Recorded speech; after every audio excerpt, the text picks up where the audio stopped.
નમસ્કાર, આપ જોઈ રહ્યા છો નેશન પ્લસ ન્યૂઝ. હું છું આપની સાથે હેતલ ભગત. વડોદરાના ઝાંસીની રાણી સર્કલ પાસે આવેલા આધાર ઓર્થોપેડિક હોસ્પિટલમાં ફરજ બજાવતી યુવતીને આ જ હોસ્પિટલના મેડિક્લેમ ક્લિયરન્સમાં કામ કરતા એક વિધર્મી યુવકે બળાત્કાર ગુજાર્યો હોવાની ઘટના સામે આવી છે. છેલ્લા 1 વર્ષ ઉપરાંતથી ડોક્ટર સ્મિથ શાહના દવાખાનામાં કામ કરતી આ પીડિત યુવતી જ્યારે ઉત્તરાયણના આગળના દિવસે કામમાં વ્યસ્ત હતી ત્યારે અચાનક દવાખાનામાં લાઇટો જતી રહી હતી. જે બાદ મેડિક્લેમ ક્લિયરન્સ વિભાગમાં કાર્યરત એક વિધર્મી યુવકે દર્દીને શિફ્ટ કરવાની આડમાં યુવતી ઉપર બળાત્કાર ગુજાર્યો હોવાની ફરિયાદ સાથે પીડિત યુવતી ગોરવા પોલીસ મથક ખાતે જઈ પહોંચી હતી. આ ગંભીર ઘટનાની જાણકારી મળતા જ ગોરવા પોલીસનો કાફલો પણ આધાર હોસ્પિટલ ખાતે જઈ પહોંચ્યો હતો. અત્રે ઉલ્લેખનીય છે કે આ પીડિત યુવતીના ભાઈએ 1 વર્ષ પૂર્વે જ આત્મહત્યા કરીને જીવન ટૂંકાવ્યું છે અને હવે આ પીડિત યુવતીના કહેવા અનુસાર અશરફ નામના વિધર્મીએ તેની સાથે આ દુષ્કૃત્ય કર્યું હોવાની કેફિયત પોલીસને વર્ણવતા પોલીસ પણ દોડતી થઈ ગઈ છે. આધાર હોસ્પિટલમાં લાગેલા સીસીટીવી ફૂટેજની પણ ગોરવા પોલીસ દ્વારા ઘનિષ્ઠ તપાસ હાથ ધરાઈ છે.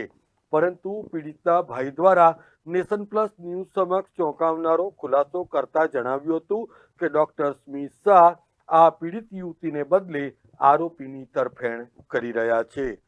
એમાં બેન છે ને આદર્શ હોસ્પિટલ ઝાંસી કી રાણી છે ને ત્યાં આગળ મારા બેન જોબ કરતા હતા. એમાં ગઈકાલે સાંજનામાં એવું હતું વાસી ઉત્તરાયણના દિવસમાં કે એ ભાઈ છે ને પેશન્ટ શિફ્ટ કરવાના બહાને એ બેનને ઉપર લઈ ગયા અને પેશન્ટ તો ઓલરેડી શિફ્ટ થઈ જ ગયું હતું. પણ એ બેન છે ને મારા નીચે આવવાનું જેવું કર્યું ને એટલે એ બેનને પકડી લીધા પાછળથી અને પછી છે ને એમને ઓપરેશન થિયેટરમાં લઈ ગયા.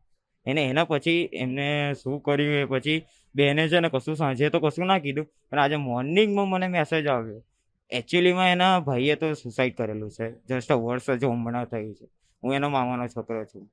એને આટલી બધી હિંમત કરી મને કહેવાની, કેમ કે કોઈ પણ છોકરીને એની ઇજ્જતની બહુ જ પડેલી હોય છે અને આવું ખોટું વસ્તુ ખેતા એ બહુ વિચાર કરે. ડૉક્ટર સાહેબ તો એમના એમ્પ્લોય પર થોડું પણ કંઈ આંચ આવે ને એ વસ્તુ કશું ન થાય. એ થોડું પણ કોમ્પ્રોમાઇઝ એ રીતનું નહોતા કરતા અમારી સાથે કે એમના એમ્પ્લોય વિશે અમે બોલી રહ્યા છે એ રીતનું બી નથી. એમ્પ્લોયને સપોર્ટ કરતા હતા. એમના જેને એવું કામ કર્યું હતું એમ ભાઈને સપોર્ટ કરતા હતા. ડૉક્ટર પણ એમાં કેવું હતું, લાઇટ ગઈકાલ સાંજે ગઈ હતી પણ એનો બેકઅપ ડેટા ચાલુ છે કે નથી એના માટેનું હતું.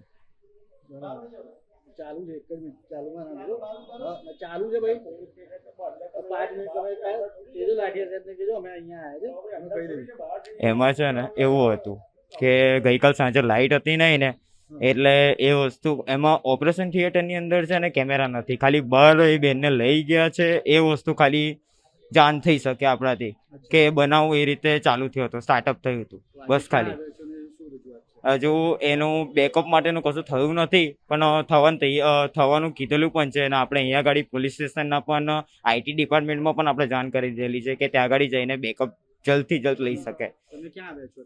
અત્યારે અમે ગોરવા પોલીસ સ્ટેશનમાં આવેલા છે. આપણી રજૂઆત છે કે છોકરાને સજા જ મળવી જોઈએ. બીજું અમારે કશું નથી.